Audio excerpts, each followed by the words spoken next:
اعوذ باللہ من الشیطان الرجیم بسم اللہ الرحمن الرحیم قل هل ننبئکم بالاخسرین اعمالا۔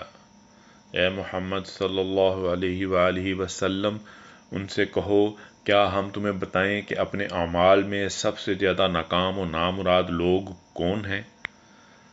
الذین ضل سعیہم فی الحیاۃ الدنیا وہم یحسبون انہم یحسنون صنعا، وہ کہ دنیا کی زندگی میں جن کی ساری سعی و جہد راہ راست سے بھٹکی رہی اور وہ سمجھتے رہے کہ وہ سب کچھ ٹھیک کر رہے ہیں۔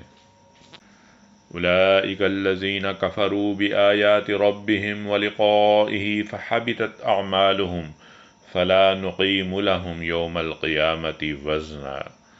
یہ وہ لوگ ہیں جنہوں نے اپنے رب کی آیات کو ماننے سے انکار کیا اور اس کے حضور پیشی کا یقین نہ کیا، اس لیے ان کے سارے اعمال ضائع ہو گئے۔